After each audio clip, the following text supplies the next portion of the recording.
Hello and welcome back to the TCM YouTube channel for the fourth of our season previews for the 8 women's regional side. It is the Turner Central Sparks, and joining us today is Craig. First of all, how are you, Craig? Yeah, very well, thank you. Thanks for having me on. Thank you for joining us. Let's start by taking a look back at 2022. Fifth in Rachel Hayo Flint, but then even better so, runners-up in the Charlotte Edwards Cup. As a whole, what did you make of the season for the Sparks? 2020-wise, thought we had a really good season. Just fell a few runs short, really, to defend in the final. But really nice to be there. Finals day was a great event. 50 over-wise, just petered out a little bit towards the end. It is the long old season by the time you get into the back end of September sometimes. But yeah, the lovely bunch of girls. They're coming on well, and pleased overall. Definitely so. Let's focus more on the Charlotte Edwards Cup to start with. Obviously, as I mentioned, runners-up, a very good competition for them. Amy Jones scored over nearly just shy of 300 runs, striking over 135. But obviously, with England call-ups, her availability is hit and miss. How important is she going to be when she is available this year, with obviously the Ashes in the middle of the summer? Oh, massive. She seemed to go to a new level last year in terms of the 2020 stuff. Played ever so well, really consistent. The likes of Izzy can come in and whack a ball as well, and MR lot. So actually, sort of middle to lower order, we had a lot of depth there as well, just to get an extra few runs towards the end. The likes of Eve up top as a left-handed option is always a good one. So we seem to have a really good balance last year. Definitely, you mentioned Izzy Wong there, struck at over 100 with the bat and took 8 wickets in the T20 stuff, and she's really kicked on in WPL in the last few months, which must be great for you to watch. Yeah, that really down to earth, grounded girl, doing ever so well. There were times, I think, last year watching her where she was almost too focused on speed, I think. And then there's some of them were sort of dropping down the leg side, they're going for 5 byes. But she's really seemed to have sort of sorted out her stop ball now. She's got a few variations, did really well in the WPL. Saw her open a number of times last year for Warwickshire. So she's definitely capable. She likes to field up. She can clear the boundaries, but that's a good option to have at the end of an innings as well. So I think she's taken a game to a new level, and I think working with Charlotte Edwards over the winter will have been a real bonus for her. Definitely. Elsewhere in the bowling department, you've got Hannah Baker coming through, young leg spinner, fantastic for the under-19s over the winter in their World Cup. How important is she going to be, especially with the fact that Sarah Glenn's now left for the Blaze? Glenn herself took 10 wickets in the T20 competition last summer, and is such a void for Baker to fill. Can she do that? She can. She's a young girl with a lot of pressure on to do that. I mean, losing Sarah, massive loss. I think she's a bubbly character around the side, as well as the quality that she brings. I don't know whether availability for England might affect her during the season for the Blaze anyway. But yeah, obviously did well in the World Cup. Seems to be pretty consistent. Got decent figures in the couple of games we had. Georgia Davis with spin options. I think we've got a great seam attack. So as long as those two can chip in somewhere along the line, is right. Yeah, you mentioned the great seam attack there. One of those, Grace Potts, especially excelled in Rachel Hayo Flint, taking 10 wickets. She's still only 20 years old. How impressed have you been by her? Yeah, massively. Doing really well. Got the gig in the 100 as well, which will have done her good. Every time we see her, actually, she seems to get better and better. And combining her with the likes of Izzy, with and now with Katie George coming through and hopefully somewhere close to full fitness, that's a pretty good lineup. Yeah, and we've spoken a moment ago about batting in terms of the Charlotte Edwards Cup, but a couple in the Rachel Hayo Flint, Abby Freeborn and the aforementioned Eve Jones both made over 200 runs and averaged north of 35 each. well did they do last year, and can they kick on again in 2023? I think for Eve, I mean, she's my daughter's favourite player. She had an absolutely phenomenal 2021. Got the gig in the Big Bash, which was really good for her. She back over the winter as well.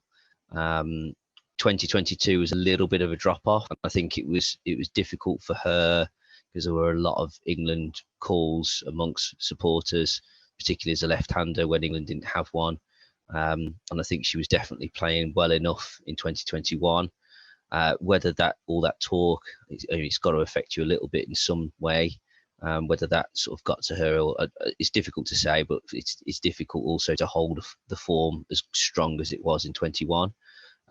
So she wasn't quite at that level last year, but she's shown she's more than capable, and hopefully she'll come good again this year.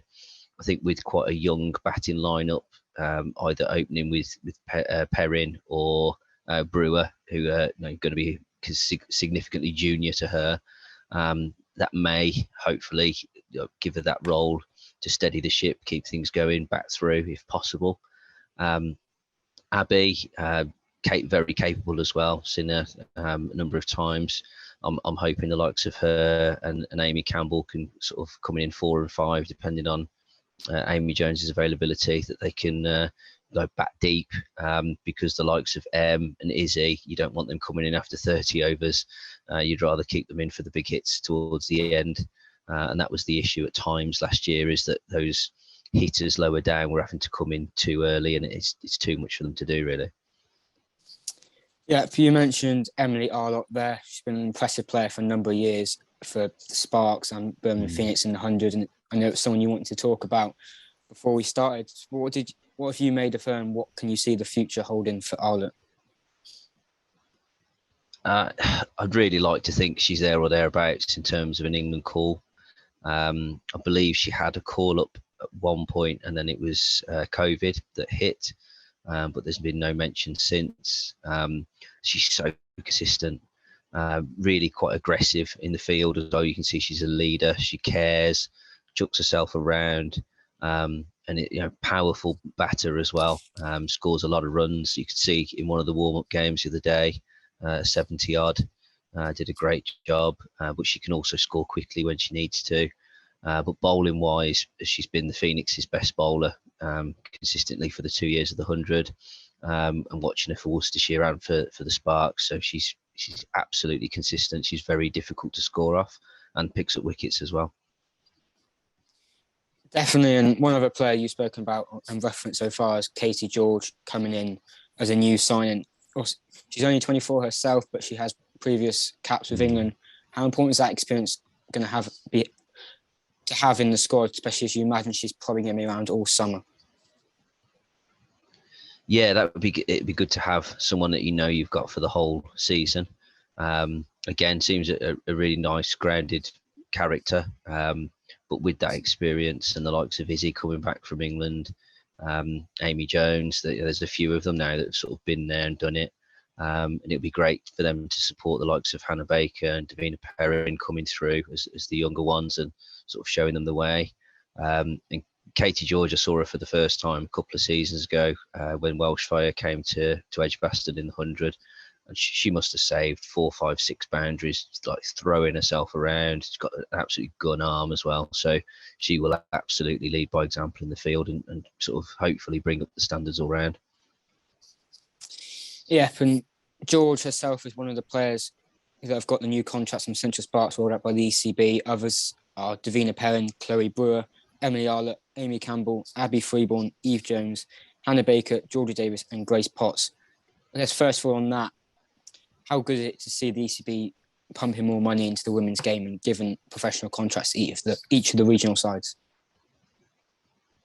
Oh, it's massive, isn't it? I mean, hopefully you'll get to the point where you're up to a squad. 10 is not quite a team, so it's a lot of progress, but there's still a way to go. But looking at some of the other characters in there, the likes of Gwen Davis, Liz Russell, Ria Fackrell, they're all good characters as well. Nisha Patel, they're all more than capable, but it's got to be difficult to sort of manage other jobs and commitments during the week, and then get yourself there each week as well. But yeah, standard is getting better and better. The 10 you've named there, that's a pretty good side, to be fair. But hopefully going forward, we can get to the stage where there's sort of 16, 18, and they can manage a squad and they're all professional, because that's the way it needs to go, really. Definitely, it's certainly something that the game deserves. But just touch a bit more on one of those 10 contracted players, Davina Perrin, you've touched on her a bit, but another youngster coming through, part of that under-19 England squad with Hannah Baker over the winter. I mean, she's just such an exciting young cricketer. What do you make of her breakthrough year last summer? Really good, actually, and you could see how young she is in terms of, like, my daughter asked for a photo, and I think they're probably pretty much the same age, and you could see the sort of reaction, like, oh, someone actually wants my picture. So that was a really nice sort of moment, and sort of speaking to her firsthand, you can see kind of how shy she is, and how it's all kind of new to her, but seeing her out in the middle, like, she's absolutely natural. So coming in as a 15-year-old and doing so well, and I know she's sort of the face of the ACE program coming through as well, which has done a lot of great work there. But yeah, she's more than capable. It was nice to see her get in a couple of goes in the World Cup, although she wasn't a regular. That will have done her good, and I know she got a 60 odd the other day in one of the warm-up games. So I think opening is a tough one in some of the English conditions in April, but potentially coming in at a 4 or 5, I think probably suits her better. But she'll certainly be, involved in that team, and maybe someone flexible in the order depending on how the game's going. Yeah, without a doubt. I guess from here we've basically broke down most of the squad, and we've had a great discussion there. Let's move ahead and looking forward to the summer ahead with some predictions. We'll start with the 50 over stuff from the Rachel Heo Flint. How do you see that going for the Sparks this year, and can they improve on the 5th place finish last summer? Oh, yeah, improving on 5th would be nice. I think it'd be tough. I think we're just lacking a little bit of batting depth, particularly when Amy's not available. Hopefully, the youngsters can come through. It'd be nice to see Eve have a season like 2021. Davina, Chloe as youngsters, Chloe coming into a new side. Hopefully they can get the runs, and then backed up by Amy Campbell and Abby Freeborn. The likes of Izzy and Em can smash the ball around later on. But 50 overs is a long time to bat. And I'm just, I hope they can prove me wrong. They can score some big totals. I've got every faith in our bowling attack to take wickets. But yeah, if we can improve on 5th, I'll be pleased. A finals day will be a tough ask, but we'll see.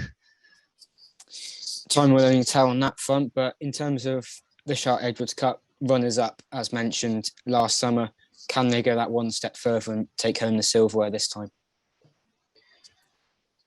It'd be nice to think so. I think our team is more suited to 2020. So yeah, an appearance in finals day, getting that top 3, anything can happen. You could argue we've got pretty lucky in the eliminator last year, but then almost got over the line in the final. So T20 is so unpredictable, but we've got a good lineup there, and some big hitters, some wicket takers, and some big game players. So I'm definitely hopeful. Definitely does look like a bright future ahead for the Sparks, and definitely so this season. Thank you for joining us, Craig. That concludes this preview for the Central Sparks, and come back. Thank you everyone for watching, and come back for more. This is just the halfway mark now for our previews for the women's regional sides. 4 more still to come in the coming days. Thank you for watching.